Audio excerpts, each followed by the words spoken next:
Tonight we're going to talk about the starting lineup for the Cardinals. From what I've seen in the last few games, and this is kind of how the lineup's been going.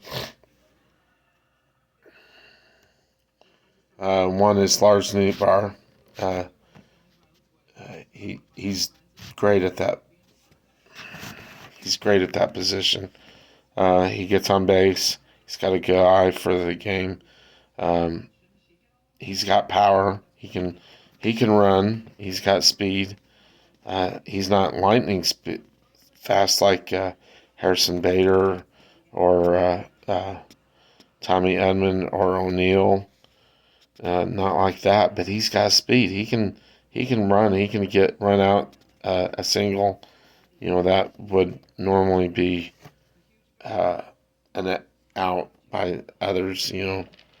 Um, so yeah, um, that's a really good spot for Lars Nootbaar, and he's doing his job. He's getting on base. Problem is,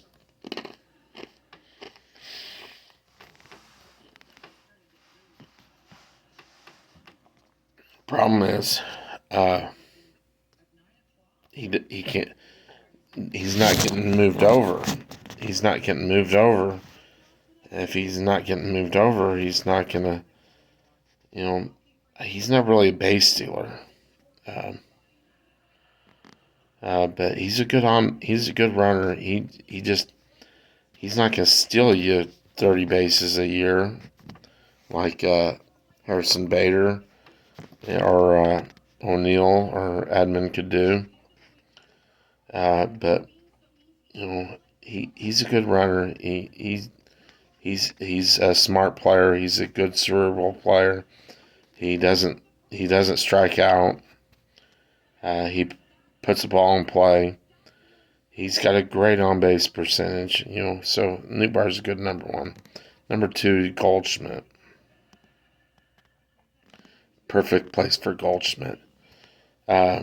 He needs more at bats. He really does.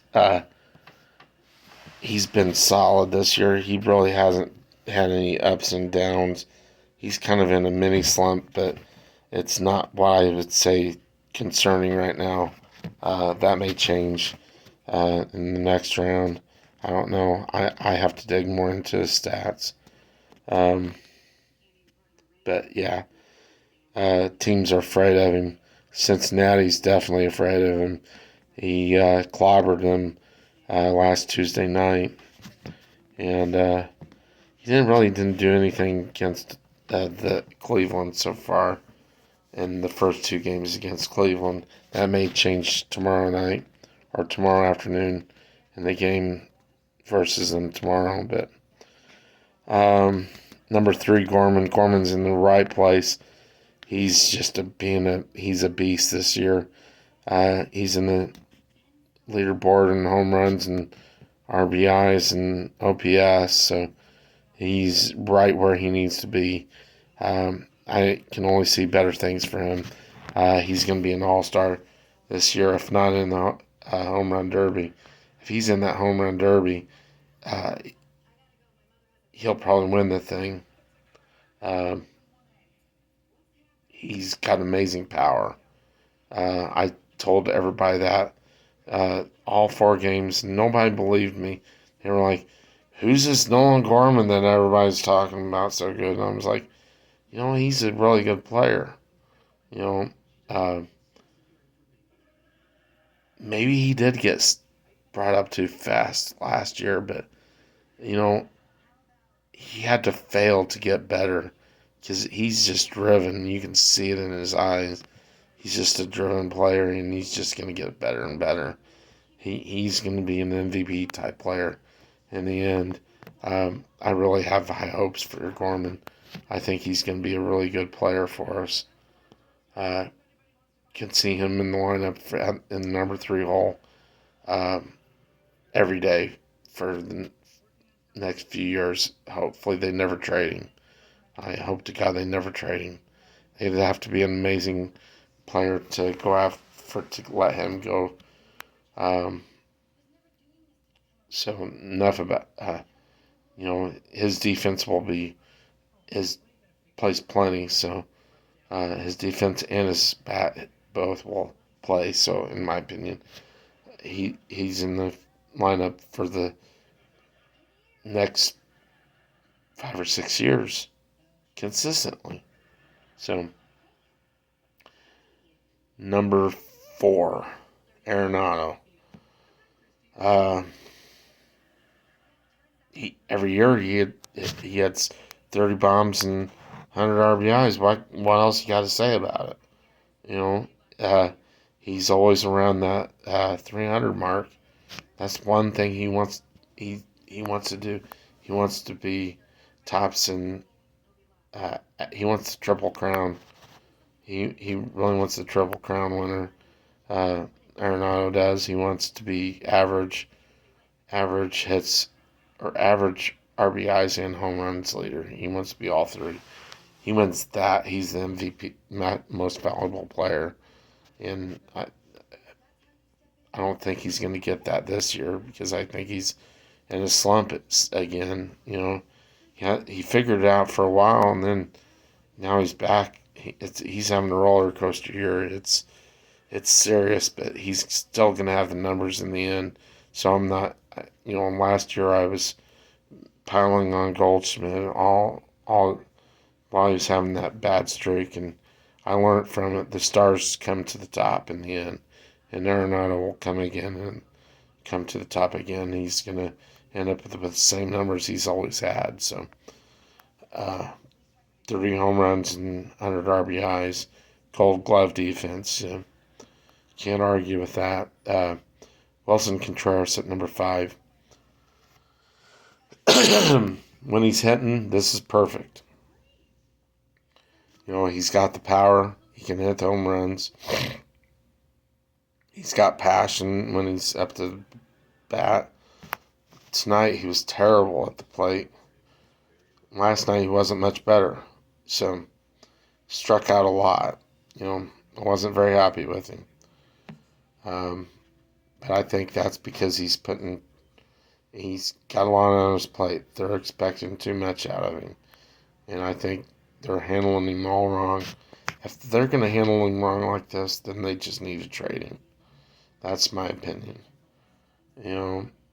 That's a lot of money. And I think the DeWitts see that too. I think it was the wrong move. I think they should have got Sean Murphy. I think they should figure out another trade besides giving up Gorman, Donovan, and Nootbaar. Gorman, Donovan, and Nootbaar were 3 of your starters in the lineup tonight.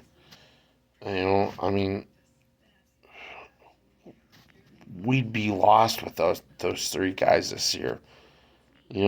So that's what tells you about it. But they have enough other players that they can make it happen. If they're going to give up on Jordan Walker like that easy, they should have just shipped him off to get Sean Murphy. Sean Murphy's a really good catcher, right? He's good defensively and he's great offensively. I think we were fools for not going after him. It would have cost us the same money to sign him to an extension as it did Contreras. So, and we could have had him for an extra 2 years, But they were fools. They didn't even. The Braves didn't even have to extend Murphy. They just did that because they wanted to. They didn't have. The Cardinals didn't have to extend Murphy. He had 2 more years after this year. So we would have had him for 3 years for the price of whatever we could have gotten him for. An all-star. Probably the best catcher in the league. So, oh well. We missed out on him. That's who I wish we would have gotten. But Contreras, he's a good hitter at number 5 if he's hitting. I'm okay with it as long as he was hitting the way he was in the month of April when they decided, well, he's just going to be the DH for now. He was not going to cover off the ball. He was passionate about it. He had a great series against the Cubs during that time. Number 6, Donovan. He's just a spark plug. He's perfect in that 6 hole because he just hits. He's disciplined. He doesn't strike out a whole lot. He puts the ball in place and he hustles. And he gets on base. He gets on base a ton. So he's he's starting to develop a little bit of power. He hit a home run tonight. That was our best offensive play tonight. So, I mean, I'm really beginning to think that Donovan's turning into a superior ball player for us. I think he could be. I think he's our best ball player right now. He won't be our best ball player probably in 2 weeks because Goldschmidt and they'll be talking about Goldschmidt and Arenado, but right now the team's on Donovan's back because he's carrying them. Seriously, I'm really impressed with Donovan. I love players like him and Tommy Edman. They're just my I'm their I'm their biggest fan. And let's see here, number 7, Tommy Edman. Tommy Edman is probably him and Donovan are probably 1 and 2 in my book on our team. Why our bottom half of our lineups does so well is because we have really good athletes in the bottom of our lineup, and Tommy Edman is one of those players. So um, he he's just he hustles. He doesn't have uh, the big power numbers, but he hits 15 to 20. I mean, that's what he did last year. He hit between 15 and 20 home runs. That's a pretty good year, and he had it above average. Put that with his elite defense, he's great. He runs the bases good, has a high on base percentage. Nothing to argue with about Tommy Edman. You can even argue that Tommy Edman could be your leadoff hitter, and I would say that'd be great. But you gotta have somebody at the bottom of your lineup to produce. That's Tommy Edman. So, and you can put that in the bank. I say the Cardinals need to resign him now because he hits a free agent market. He's gonna be a super utility player like Zobrist was. Zobrist was amazing. He got all that money for being a utility player, but I think Tommy Edman is better than Ben Zobrist, in my opinion. And I loved Ben Zobrist at the time.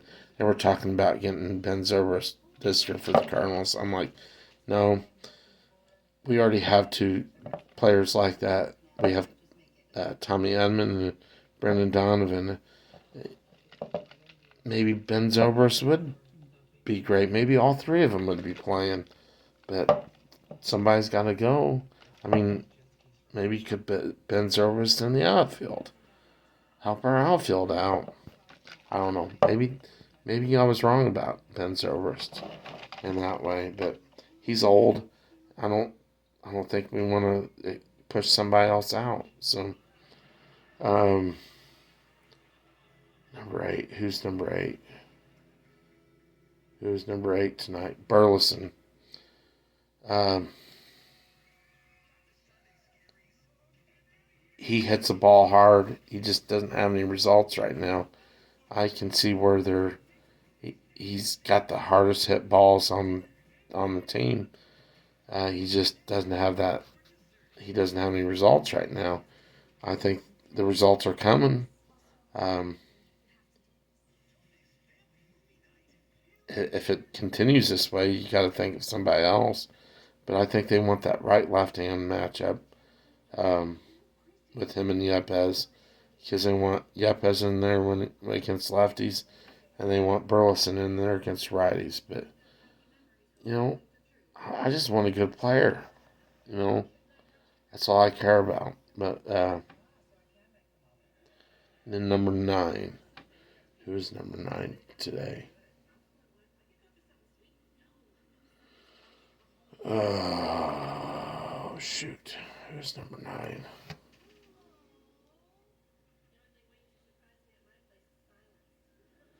Wasn't Donovan? No, DeYoung was seven. DeYoung was seven. Edmund was eight. No, Burleson was eight. Edmund was ninth. That's right. I didn't talk about Paul DeYoung at short being number seven. I think if he continues to hit like he does, I think you got to leave him in the lineup. He's having the best year at the plate in his whole career, and and he's living up to his contract. What he's getting paid this year. I mean, $9 million. That doesn't sound like a lot for a ball player, but you know, $9 million's a good chunk for a good ball player. Uh, that's the reason we didn't sign Swanson. I mean, we didn't go out and get a superstar because we had $9 million wrapped up in DeYoung, and DeYoung seen that, and I think that inspired him to do well. And and I'm happy for DeYoung. I hope he keeps this up. I really do. We've got a mutual option for him next year, and if he performs this good all the way through the season, I say we use that mutual option. And then if he continues to improve from there, then an extension. But I wouldn't give him an extension until he plays out next year. Then Maston Wynn will probably be ready, and they'll be ready for DeYoung to play a backup role or see him leave. Be happy that he's leaving. So uh, that's that's the lineup right now. Um, Others like Yepes. Yepes came in and pinched hit. He struck out, and I was disappointed because he's a favorite of mine. He could be in the lineup instead of Burleson. Um, Contreras and Kisner. Um, Kisner's not going to be number five. Kisner's going to be a number nine hitter, but that's where he places in the lineup. But because Kisner's going to play once in a while. Um, I guess that's all I got to say about the lineup. So, and that was my opinion about the St. Louis Cardinals lineup right now.